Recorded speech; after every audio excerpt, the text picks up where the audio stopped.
Hello students, आप सभी लोगों का 90 प्लस में स्वागत है। आइए स्टार्ट करते हैं अपना एक सिंपल सा एबनॉर्मल केस बैलेंसिंग के लिए, जिसमें क्या होता है कि एक साथ अगर दो स्पीसीज या एक साथ अगर दो पार्ट्स का रिडक्शन या ऑक्सीडेशन होता है तो कैसे बैलेंस किया जाता है। तो देखिए, इस रिएक्शन के अंदर अगर सिंपल हमें बैलेंस करने के लिए कहा जाए तो यहाँ पे सबसे पहले देखिए H+ लिखा हुआ है, इसका मतलब हमें एसिडिक मीडियम में इस इक्वेशन को बैलेंस करना है। आप यहाँ पे एक सिंपल सा पार्ट देखिए, सबसे पहले मैं ऑक्सीडेशन नंबर असाइन करने वाला हूँ।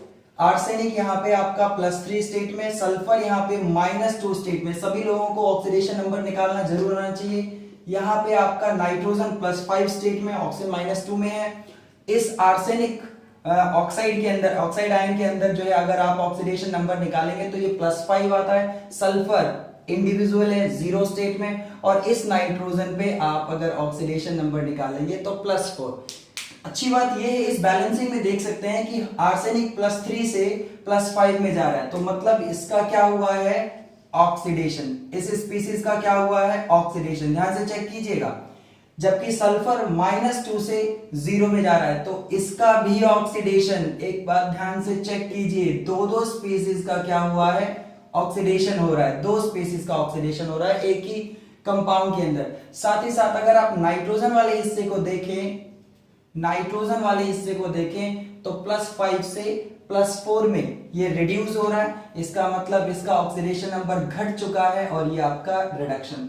तो एक बहुत अच्छा बैलेंसिंग पार्ट है जिसमें 2 ऑक्सीडेशन और 1 रिडक्शन हो रहा है। ध्यान दीजिएगा, ये आपका डिस्प्रोपोर्शनेशन रिएक्शन बिल्कुल नहीं है, क्योंकि उस केस में क्या होता है, किसी एक ही स्पीसीज का ऑक्सीडेशन और किसी एक ही स्पीसीज का क्या होता है, रिडक्शन। यहाँ पे इन दो पार्ट्स का ऑक्सीडेशन और इस वाले हिस्से का रिडक्शन हो रहा है।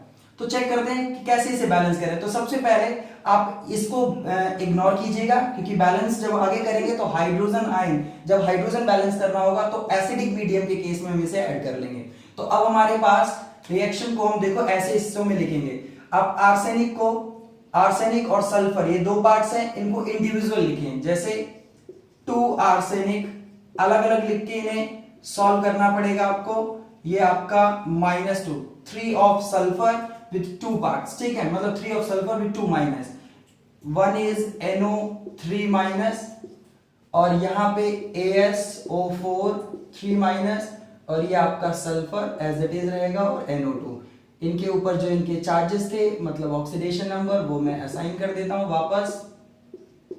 ठीक, अब जरा चेक कीजिए। सबसे पहले आपको याद है मेन एटम आपका बैलेंस होना चाहिए। बैलेंसिंग स्टार्ट करने से पहले आपको ये चीज इंश्योर करनी है। तो आर्सेनिक यहाँ पे कितने हैं, 2। राइट साइड में आर्सेनिक 1 है, तो आप यहाँ पे पहले से ही 2 लगा दें। ठीक, सल्फर यहाँ पे 3 है, आप उस साइड सल्फर भी पहले से ही बैलेंस करेंगे, क्योंकि सल्फर भी इस रिएक्शन में मेन एटम है जिसका ऑक्सीडेशन हो रहा है। Nitrogen is already balance. तो इस हिसाब से क्या हुआ कि हमने सबसे पहले अपने मेन एटम को देखना है।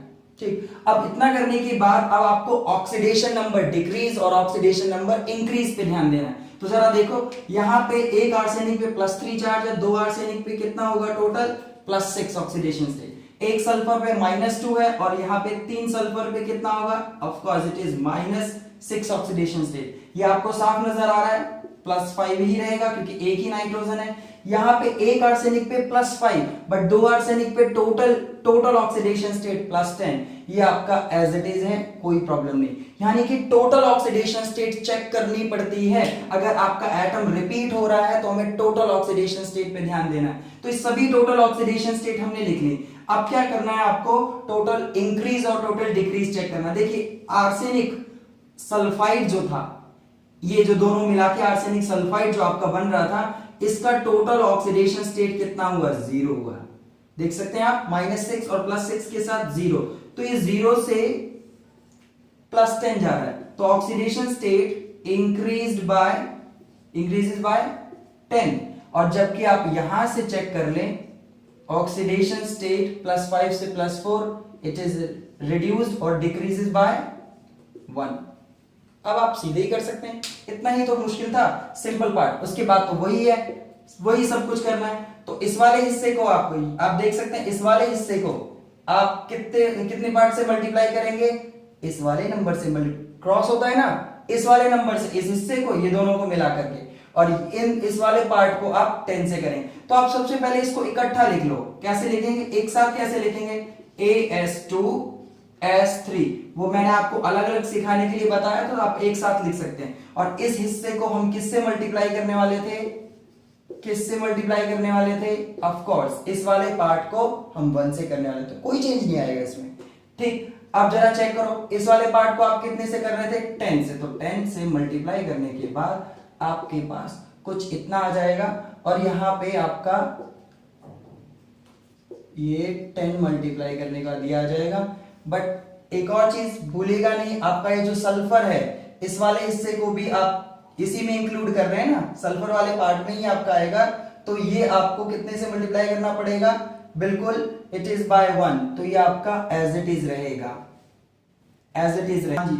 हाँ जी, तो हम क्या बात कर रहे थे कि सल्फर वाला पार्ट आपका टोटल हमने 1 से मल्टीप्लाई कर दिया, ठीक है, ये वाला पूरा हिस्सा और ये वाला पूरा हिस्सा 1 से मल्टीप्लाई कर दिया, और इस हिस्से को हमने 10 से। तो अब लास्ट आपका क्या आता है, ऑक्सीजन बैलेंस करना है, और उसके बाद आपको हाइड्रोजन बैलेंस करना है। ऑक्सीजन बैलेंस करने के लिए वाटर ऐड करना है, तो चेक कर सकते हैं ऑक्सीजन राइट साइड में कितनी है, 30 ऑक्सीजन, चेक करें 30 ऑक्सीजन, और सॉरी लेफ्ट में आपके 30 है, राइट साइड में कितनी ऑक्सीजन है देखिए 8, और यहां से आपके 20, सो टोटल आपकी 28। तो कितनी आपके शॉर्टेज ऑक्सीजन की, राइट में देखिए कितने ऑक्सीजन की शॉर्टेज है, 2, तो आप यहां क्या कर दें, 2H2O प्लेस कर दें, डन। अब 2H2O यहां पे प्लेस करेंगे, और अब last but not the least hydrogen. Hydrogen since in acidic medium आप चेक कर सकते हैं लेफ्ट साइड में कोई भी हाइड्रोजन नहीं है, और राइट साइड में देखें तो वहां हाइड्रोजन जनरेट हो रहा है, वो भी कितने, 4, तो इस साइड में 4H प्लस ऐड कर दूंगा, और ओवरऑल इक्वेशन आपकी देखिए बैलेंस हो चुकी होगी। तो ये इक्वेशन कुछ ऐसी थी जिसमें दो स्पीसीज का क्या हो रहा था, ऑक्सीडेशन। तो जब भी कभी दो स्पीसीज का ऑक्सीडेशन हो, आप टोटल डिक्रीज या टोटल इंक्रीज को चेक करें, जिसका मतलब रिडक्शन वाले हिस्से को भी और ऑक्सीडेशन वाले हिस्से को भी टोटल देखना है, और आप चेक कर सकते हैं सिंपल, जैसे कि आप सिंपल इक्वेशंस में करते हैं। ठीक है, एक बार चेक कर लीजिए और वापस इसको रिवाइंड कर लें।